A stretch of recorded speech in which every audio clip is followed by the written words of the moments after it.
Hi, it's me, Peachie. I have returned.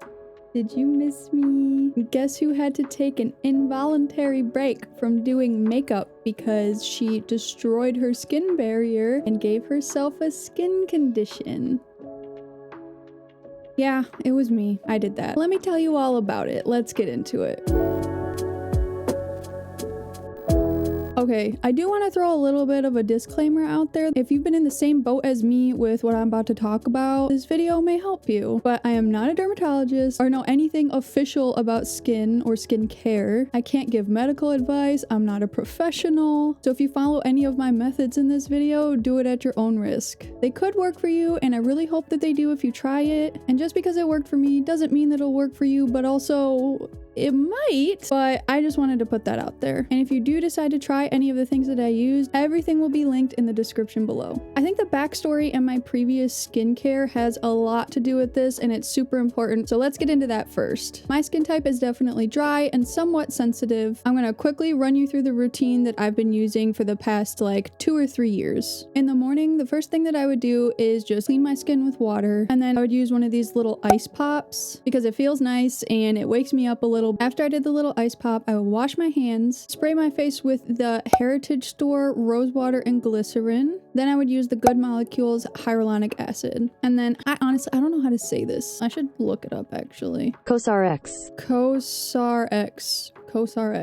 Okay. And then I would use the CosRX Snail 96 Mucin Power Essence. And then on top of that, the Good Molecules Lightweight Moisturizer. That was my usual morning routine. Sometimes I would add the Hero Force Shield SPF if I remembered to, or sometimes I would use the La Roche-Posay Cicaplast Balm if I was feeling a little extra dry. Now my nighttime routine is where I think I f***ed up. At night, I would wash my face with the La Roche-Posay Gentle Hydrating Cleanser. After cleansing, I would do the rose water and glycerin again, and then the hyaluronic acid. Then I would use the ordinary retinol 0.5% and squalene. On top of all that, I would moisturize again with the Good Molecules Lightweight Moisturizer. I think my problem was that I was using retinol every single night. I thought retinol was good for your skin, and I believe it still is, but maybe for me in moderation. Some people say retinol every night is too much. Some people say daily use is best.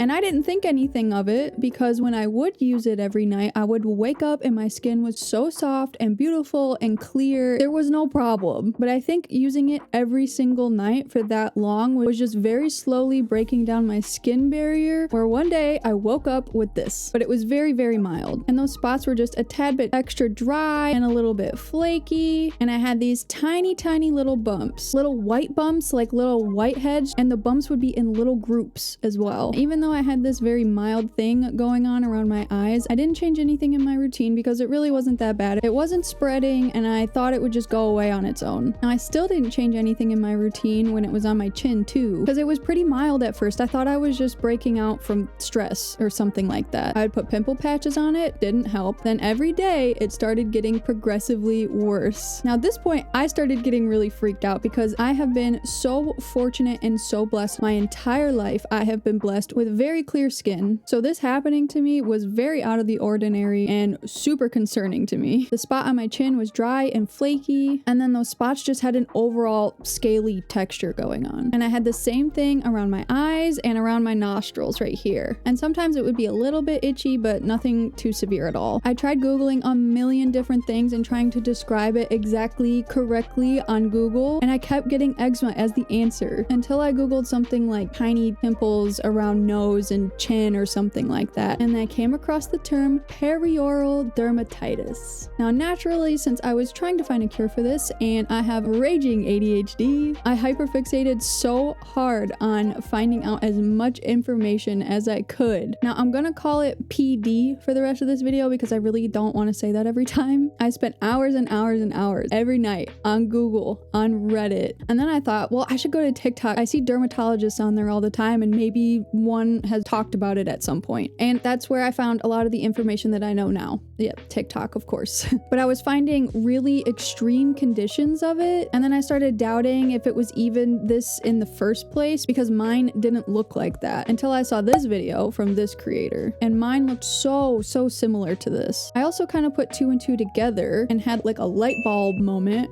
I've kind of always had this weird dryness and texture around my nostrils, but it wasn't all the time. It would go away and come back randomly, and it was never severe, but it looked and felt like exactly what was happening on my chin. And apparently a PD flare-up happens around your eyes, around your nose, and on your chin. And it comes in flare-ups, so it goes away, it comes back. Everything was just clicking together. And I thought to myself, have I been like struggling with this kind of my whole life, but it got worse because I destroyed my skin barrier? Maybe, I don't know. So now that you know all of that, I'm gonna get into what helped me personally, what ingredients I found in my research to avoid that could possibly contribute to flare-ups. According to dermatologists on TikTok and some other people that I found struggling with this, the biggest ingredient to avoid that's found in a lot of products is something called SLS, or sodium lauryl sulfate. It's found in a lot of skincare, shampoo, conditioners, and toothpaste, apparently. Did end up switching to this Dr. Bronner's toothpaste, which is SLS free and fluoride free, because I also found that some dermatologists said that fluoride was a trigger for PD as well, but also some said that fluoride was fine and it wasn't a trigger. So now other random ingredients or products that could trigger a PD flare-up: retinoids or retinol, gel nail polish, super heavy moisturizers, creams, or masks, especially ones that are paraffin or petroleum based. Also steroid creams like hydrocortisone, makeup, dirty brushes, stress, birth control or a change in your hormones, washing your face too much, exfoliating too much, and even hyaluronic acid, just to name a few. Now hyaluronic acid I'm not so sure of. I only found one subreddit talking about it. There was a bunch of people on there that said it made it worse for them, so I took that into consideration. I found also that some people were saying some dietary things was triggering their PD as well,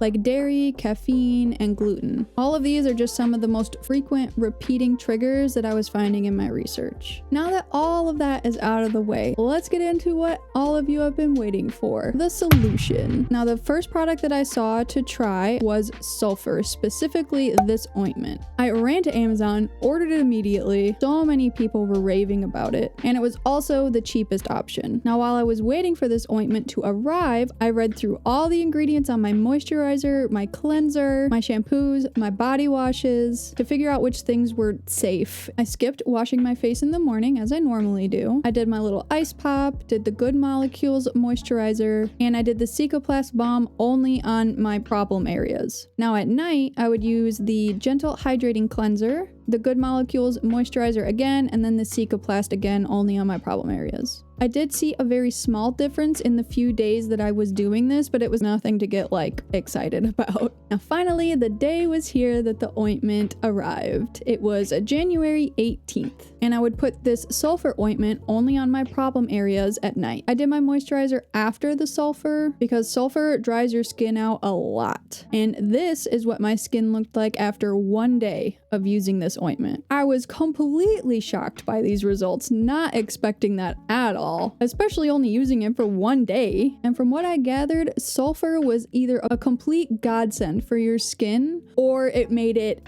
infinitely worse. I did use the sulfur ointment for 2 days at night. The one thing I did not like at all was the texture. It's really gritty. It kind of felt like it was scratching, kind of like exfoliating my skin. So I jumped back into research mode, and I found that the same brand makes a bar of soap as well. And just as many people were raving about the soap. And I actually found that at my local grocery store for $3, but it is on Amazon too. Now I did the same minimal skincare, except I skipped the La Roche-Posay cleanser and I swapped it for the sulfur soap. And this was my skin after 3 days total of using sulfur, 2 being the ointment and 1 being the soap. Now the soap is way better in my opinion. So I was only using the soap, I stopped using the ointment. Now I was waking up with no new bumps, no new texture, which was a win, but I still had this flaky, dried, scaly thing going on, but it was getting so much better. I did this same routine for about 2 to 3 weeks until it was just about healed. It was like 80% healed. I felt like I was nearly there. I could see the finish line, but it would still kind of come back a little bit sometimes, but like very, very minimally, just on my nose and on that spot on my chin. So it was working. The things that I was doing were working, but it wasn't perfect. There was still something off. So I decided to make my routine even more simple. I removed the La Roche-Posay cleanser completely. I removed the Cicaplast and the Good Molecules moisturizer. All that gone. Now the super, super simple routine I decided to go with was washing my face with only water in the morning again. Then after, I would apply the CeraVe moisturizing cream, which is what I used for a very long time before this. And at night, I would wash with the sulfur soap and then do the CeraVe moisturizing cream. That was it. I did this for like 2 or 3 days. No major changes, but it didn't get worse. I got to like 90% healed, but I was determined to get it fully, completely gone. I decided to go with the how do you even say that? I don't know how to say any of this.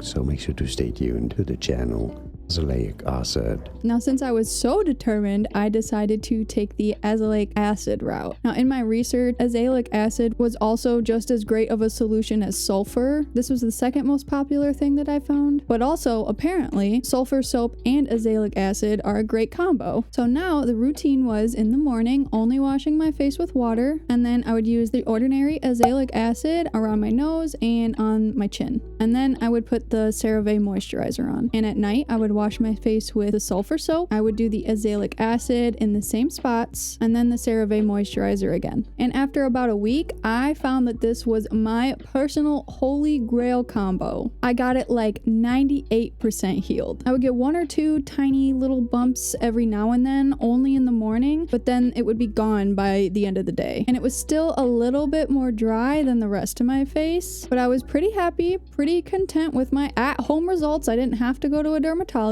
I'll just keep doing what I'm doing, and maybe it'll be 100% at some point. Now, around this time, I was taking a mini 3-day trip to my home away from home, New York City, and I wanted to visit Lush while I was there because a few years ago, Lush was the only place that I shopped at for skincare and shower products, and I used Lush for years, and I never had any skin issues. I decided to buy my old face wash, Aquamarina, because I thought to myself, my skin is cleared up enough, Lush is minimal, natural ingredients, it's worked for me before, let's try it again. Let's give it a whirl. That face wash was the missing piece to getting my skin back to 100% normal. Aquamarina is very gentle. It's meant to calm irritated, sensitive skin. After using Aquamarina for 1 day, the redness on a few of my little bumps or blemishes was nearly gone. I wasn't getting any new texture or bumps or anything like that from PD, like I was before, even though it was super, super minimal. And after using Aquamarina for a few days, up to like a week, I think, the dryness I was still experiencing in this area completely went away, and my PD has been completely gone and absolutely no flare-ups since around February 15th to like the 17th when I started incorporating the Aquamarina. And up until now, this is my skin with no filters on this. All I did was put some bronzer here, and I put some on my lids, and I used some highlighter. I did my eyebrows, obviously, and I put a little bit of mascara on, but I have zero concealer, zero foundation. I didn't use anything to cover up my skin. You know what? I'm gonna give you a little close-up on my skin too, so you can really see.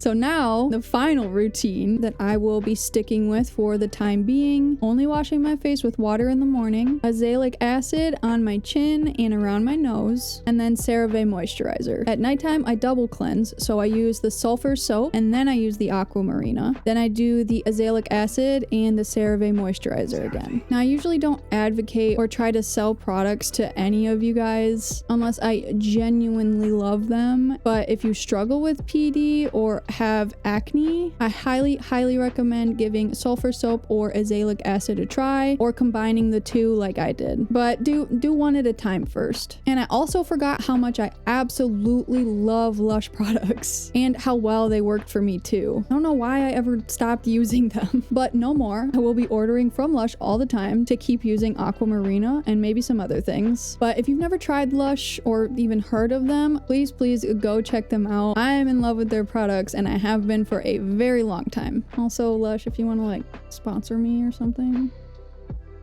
Now, not only does sulfur help with PD, but I read that it also helps with cystic acne, psoriasis, eczema, scabies, and keratosis pilaris, which my entire life I have had keratosis pilaris on my upper arms and I could never get rid of it. But I'm gonna try using the sulfur soap and see if it helps. Now, if you watched this entire video, thank you so much. I've been documenting this entire skincare journey over on my Instagram stories, and everybody keeping up with me has been so kind, so helpful, and so understanding about me needing to take this massive break from doing makeup and making videos until my skin healed up all the way. So I want to thank you guys so much for that too. Y'all really are the best and I love you. We are back to doing hooded eye makeup tutorials over here on YouTube, and of course over on TikTok and Instagram. I also started live streaming again. I'm streaming every Saturday. My streams will start around 2 or 3 p.m. EST if you want to come hang out with me and chat while I do makeup and play games.